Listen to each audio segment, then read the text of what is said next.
Assalamualaikum warahmatullahi wabarakatuh. Kita akan membawakan informasi terkait dengan SPAN UM-PTKIN 2023 yang baru saja dirilis oleh Kementerian Agama pada tanggal 20 Januari 2023. Perlu diketahui bahwa di samping KIP kuliah terdistribusi untuk universitas atau perguruan tinggi di bawah Kementerian Pendidikan dan Kebudayaan, juga terdapat KIP kuliah di perguruan tinggi yang berada di bawah naungan Kementerian Agama. Jadi teman-teman yang pengen mendaftar di SPAN UM-PTKIN juga berkesempatan untuk bisa mendapatkan KIP kuliah di UIN, di STAIN, di IAIN, atau di perguruan tinggi keagamaan Islam swasta lainnya. Mungkin ada sedikit perbedaan antara KIP kuliah yang ada di UIN atau di perguruan tinggi keagamaan Islam dengan KIP kuliah yang ada di Kementerian Pendidikan dan Kebudayaan. Pertama, terkait nominal yang berbeda lebih besar di Kementerian Pendidikan. Yang kedua, terkait dengan sistem seleksi pendaftarannya. Kalau di Kemendikbud itu pendaftaran online, tapi kalau di Kementerian Agama pendaftarannya mengikut peraturan masing-masing kampus.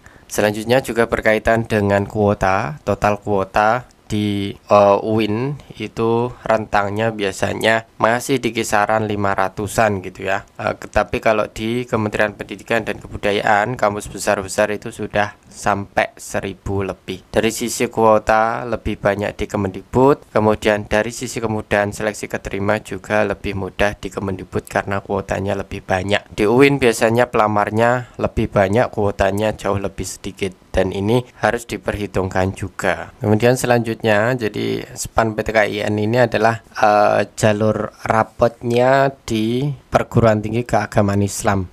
Tujuannya ini adalah untuk menyelenggarakan seleksi calon mahasiswa baru dengan profesional, kemudian memperoleh calon mahasiswa baru PTKIN yang tentu berkualitas. Lalu ini secara umum gambarannya, jalur seleksi dan kuotanya untuk yang di perguruan tinggi keagamaan Islam negeri itu SPAN PTKIN minimal 20%, UM PTKIN minimal 40%, kemudian mandirinya maksimal 30%, dan sisanya 10% itu bisa dialokasikan di SPAN dan di UM PTKIN. Ini distribusinya, yang 10% sisa ini terserah perguruan tinggi masing-masing.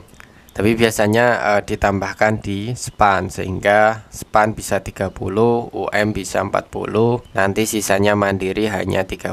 Jadi SPAN ini berdasarkan prestasi akademik dengan menggunakan nilai rapot dan prestasi lain berupa portofolio tanpa ujian tulis. Ini kayak SNBP, kemudian ini kayak SNBT, di mana pola seleksi dilaksanakan secara bersama 58 perguruan tinggi keagamaan Islam negeri dan 1 PTN dengan program studi keagamaan yang diizinkan operasionalnya diterbitkan oleh Kementerian Agama melalui ujian tulis berbasis sistem seleksi elektronik.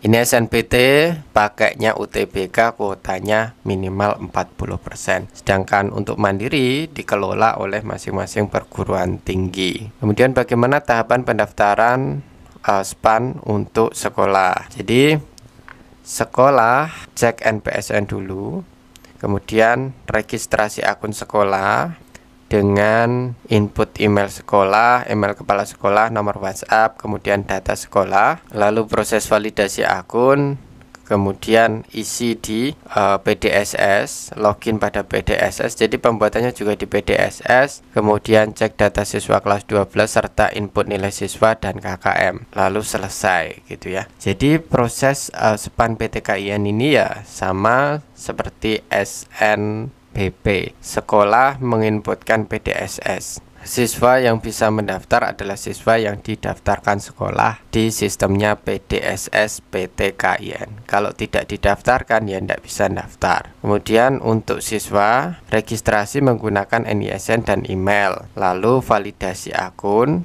ada validasi dikirim ke email siswa kayak akun SNPMB, kemudian login, kemudian cek data nilai rapot yang sudah diisikan sekolah, kemudian upload tambahan prestasi jika ada. Tapi jika data nilai rapot dan data kalian ada yang salah, silahkan hubungi sekolah dulu, baru kemudian finalisasi pendaftaran. Seperti itu gambarannya, seperti itu ya. Kemudian jumlah program studi dan jumlah pilihan. Untuk SPAN PTKIN bisa milih 2 perguruan tinggi yang diminati, memilih 2 prodi yang diminati di masing-masing perguruan tinggi, kemudian urutan pilihan menyatakan prioritas, kan seperti itu.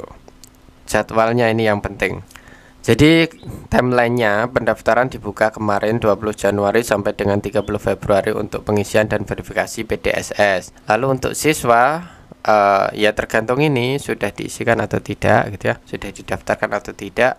Mendaftar dari 20 Februari sampai 10 Maret. Lalu pengumumannya 3 Maret, kemudian daftar ulangnya mengikuti jadwal masing-masing perguruan tinggi keagamaan Islam negeri. Selanjutnya yang UMPTKIN, sebagaimana SNBT tidak ada kelompok ujian ya, tidak ada kelompok-kelompok lagi. Hebat memang ya. Lalu materi ujiannya ini potensi kognitif, literasi matematika, literasi membaca, dan literasi keislaman. Luar biasa kan ya, nggak sulit-sulit amat, insya Allah kurang lebih sama seperti UTBK SNBT ya. Cuman ini yang sedikit membedakan adalah literasi keislamannya gitu. Selanjutnya ini tahapan pendaftaran. Jadi siswa dapat memilih program studi pada 59 perguruan tinggi yang diminati. Program studi yang bisa dipilih ada 3. Kemudian memilih tempat ujian di salah satu perguruan tinggi yang dipilih. Kemudian urutan tentu menentukan prioritas. Jelas ya. Ini proses pendaftarannya. Registrasi data secara online, tidak lewat sekolah ya, lewat website um.ptkin.ac.id sehingga mendapatkan nomor slip instruksi pembayaran. Pelamar KIP kuliah tidak gratis pendaftaran, jadi tetap bayar. Beda dengan yang Kemendikbud yang ketika terdeteksi KIP kuliahnya langsung gratis biaya pembayarannya. Kemudian peserta melakukan pembayaran di kantor cabang bank yang ditunjuk, biasanya bank negara ya, BRI, BNI gitu ya, Mandiri gitu ya. Setelah selesai pembayaran maka bisa milih jenis ujian, lokasi ujian, dan pilih program studi. Kalau sudah ya tinggal cetak kartu, lalu ada uji coba dan ujian sesuai dengan jadwal tertera pada kartu peserta. Terakhir ya ikut ujiannya gitu ya. Kemudian jadwalnya ini yang penting. Pendaftaran peserta 10 April sampai 15 Mei, uji coba SSI 22 sampai 27 Mei, kemudian ujian SSI 29 sampai 8 Mei, kemudian pengumumannya 23 Juni, dan daftar ulangnya mengikuti daftar ulang masing-masing perguruan tinggi. Kurang lebih timelinenya nanti di belakang timelinenya seleksi yang diselenggarakan oleh SNPMB. Jadi apakah teman-teman yang ikut SNPMB boleh ikut ini UMPTKIN, SPAN PTKIN? Boleh daftar kedua-duanya jika sekolahnya mau mendaftarkannya untuk SPAN PTKIN-nya tentu ya.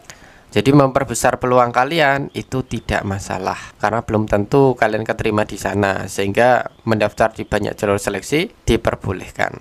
Ini jika ada pertanyaan ada WA-nya gitu ya. Kemudian ini emailnya info SPAN PTKIN, info UMPTKIN, kemudian informasi lengkap terkait PTKIN di ptkin.ac.id. Ini WhatsApp-nya 081578901020 dan teleponnya ini.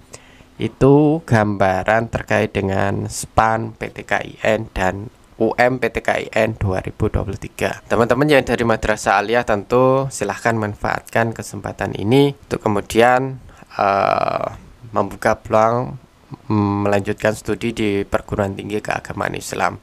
Saat ini PTKIN punya jurusan-jurusan umum dan ini bisa dimasuki anak-anak dari baik itu SMK maupun SMA. Jadi kalau tertarik, kalau melihat persaingan di perguruan tinggi di bawah Kemendikbud itu sangat luar biasa ketat, ya silahkan yang mau ke UIN karena biayanya lebih murah, kemudian juga menawarkan program studi umum, silahkan.